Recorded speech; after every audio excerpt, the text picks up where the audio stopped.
దిందిరి పరుల తాండవ కేళి తత్పరం శ్రీ మంజుల సింజిని చతురలాస్య వినోదవశం.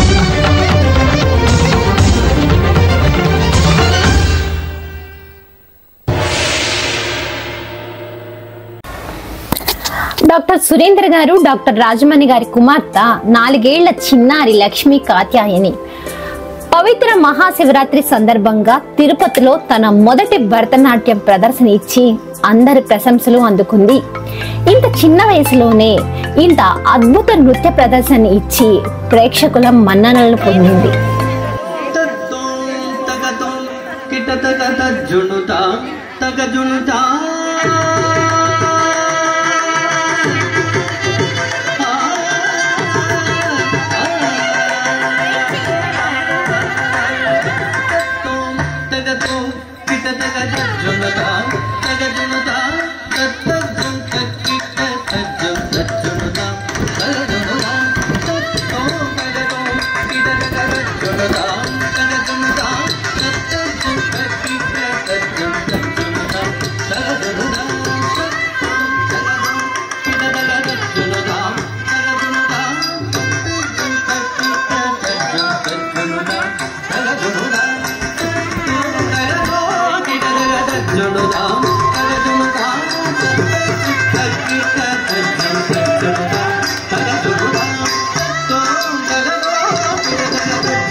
అమ్మ నాన్న ఇద్దరు, ఒకరు పీడియాట్రిషియన్ అయితే ఒకరు జనరల్ సర్జన్, ఇద్దరు స్విమ్స్, ఒకరు హైదరాబాద్ డాక్టర్లు, ఇద్దరు డాక్టర్లు.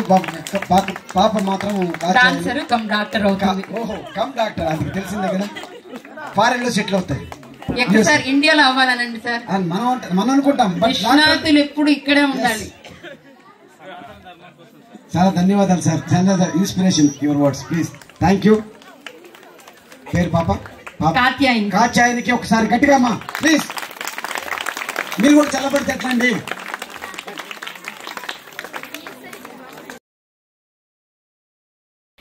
ఈ ఘనత సాధించడానికి ఆమె గురువుల కృషి, కాత్యాయిని అభిరుచి మరియు ముఖ్యంగా తల్లిదండ్రుల సహకారం ఎంతో ముఖ్యమైన పాత్రే పోషించాయి.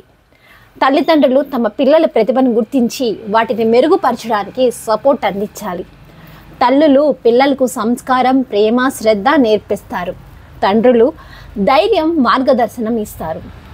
తల్లిదండ్రుల అండతోనే పిల్లలు తమ కలలను నిజం చేసుకుంటారు. డాక్టర్ సురేంద్ర బాబు గారు మాట్లాడుతూ, ప్రజా గుర్తింపు, ప్రముఖ వ్యక్తుల నుండి ప్రశంసలు పొందడానికి నాకు దాదాపు చాలా సంవత్సరాలే పట్టింది. అయితే 4 సంవత్సరాల కుమార్తె లక్ష్మీ కాత్యాయని మహాశివరాత్రి పవిత్ర సందర్భంలో తిరుపతిలో తన మొదటి భరతనాట్యం ప్రదర్శనతోనే ఈ ఘనత సాధించింది. నాకు ఉన్న గర్వం, ఆనందం మాటల్లో చెప్పలేనిది. ఆమెకు అత్యద్భుతమైన శిక్షణ అందించిన గురువులకు మరియు మన సంస్కృతిని కాపాడేందుకు ప్రాణత్యాగం చేసిన వీరులకు హృదయపూర్వక కృతజ్ఞతలు తెలియజేసుకున్నారు సురేందర్ బాబు గారి దంపతులు.